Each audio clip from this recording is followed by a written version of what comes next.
Hello and welcome back. तो आज के इस वीडियो में हम जानेंगे कि हमारे रोजमर्रा के जीवन की कुछ बातें ऐसी होती है जो में बहुत ही सामान्य सी लगती है। हम उन बातों को एक दिनचर्या समझकर बस करते ही चले जाते हैं, लेकिन उनके पीछे का शास्त्र समझने की कोशिश कभी नहीं करते। यदि गहराई से देखा जाए तो हम पाएंगे कि हमारे पूर्वजों ने हमारे ऊपर जितने भी संस्कार किए हैं, ये हमें जो भी आदतें डाली है, वे सभी हमारे लिए बहुत ही लाभदायक होती है। हमारे लिए रोज नहाना एक बहुत ही जरूरी कार्य होता है और स्नान करने से होने वाले फायदे के बारे में हम सभी जानते हैं और उत्तम कार्य होता है। लेकिन क्या आपको पता है, स्नान करने का भी एक सही समय और सही तरीका होता है। हम अक्सर अपनी इच्छा और सुविधा के अनुसार नहाते हैं, लेकिन हमारी आदत बहुत गलत होती है। इससे फायदे कम और नुकसान ज्यादा होते हैं।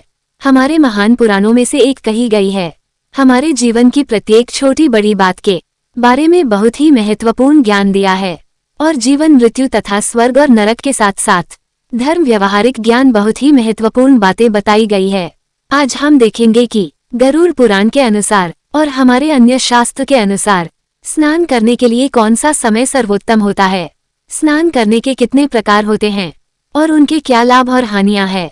पर उससे पहले अगर अपने चैनल को सब्सक्राइब नहीं किया तो इसे सब्सक्राइब कर लीजिए। स्नान के 4 प्रकार बताए गए हैं, ब्रह्म स्नान, देव स्नान, मानव स्नान और दानव स्नान। ये स्नान के मुख्य प्रकार होते हैं। इन्हें समय के अनुसार वर्गीकृत किया गया है। दूसरी बात, हमारे शास्त्रों में ब्रह्म मुहूर्त में किए जाने वाले स्नान को सर्वश्रेष्ठ माना गया है।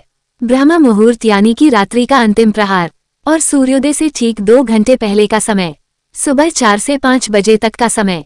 शास्त्र में ये समय दिन का सर्वश्रेष्ठ समय माना गया है, क्योंकि इस समय वातावरण में अद्भुत और चमत्कारी ऊर्जा व्याप्त होती है।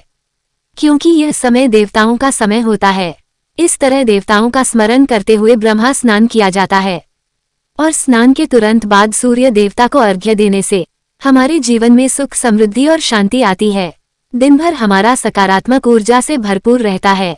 सुबह 5 से 6 बजे के बीच किया जाने वाला स्नान देव स्नान कहलाता है। सभी पवित्र नदियों का स्मरण और सभी प्रकार की नकारात्मकता हमारे शरीर से बाहर निकल जाती है। इस प्रकार से देव स्नान करने वाले बहुत ही अच्छे होते हैं, पवित्र हो जाता है। तीसरा स्नान है ऋषि स्नान। सुबह जब आकाश में तारे नजर आते हैं, हमें माह 6 से 8 बजे के बीच में किया जाने वाला स्नान मानव स्नान कहा गया है। ये सूर्योदय के ठीक बाद में किया जाता है।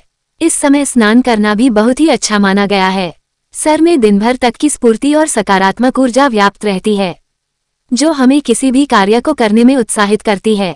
सुबह 8 बजे के बाद स्नान करना हमारे शास्त्रों में अनुचित माना गया है। इस समय देवी शक्ति बहुत कम हो जाती है, इसलिए और ऊर्जा की कमी आती है, जिससे वह दिन भर आलस का अनुभव करता है और किसी 8 बजे के बाद स्नान करने वाले व्यक्ति को सफल नहीं मिलती है और ऐसे व्यक्ति को किसी भी कार्य प्राप्त नहीं होता है। इसलिए सूर्य उदय से पहले ही स्नान करना चाहिए। 12 बजे के बाद किए जाने वाले स्नान को दानव नाम कहा जाता है। सूर्य उदय होने के बहुत समय बाद तक जो लोग स्नान नहीं करते हैं, उनके मन में दिन भर क्रोध, द्वेष, नकारात्मक रहती है। इसलिए शास्त्रों में, विज्ञान में और खासकर गरुड़ पुराण में हमें यह मनुष्य स्नान करने की सलाह दी जाती है। पवित्र माना जाता है और पूजा पाठ करने से, सूर्य देवता को अर्घ्य देने से हमारे तन के साथ मन में सुधार, पवित्र हो जाता है और हमारे बहुत सी समस्याओं का समाधान होता है। हमारे अंदर से सभी प्रकार की नकारात्मक और सुख समृद्धि का मार्ग खुल जाता है। संध्याकाल और रात्रि के समय भूल से भी नहाना नहीं चाहिए। तो आप कितने बजे स्नान करते हैं, कमेंट बॉक्स में जरूर बताएं। ऐसे ही मजेदार वीडियो को देखने के लिए वीडियो को लाइक और शेयर जरूर करें। मिलते हैं नेक्स्ट वीडियो में। बाय।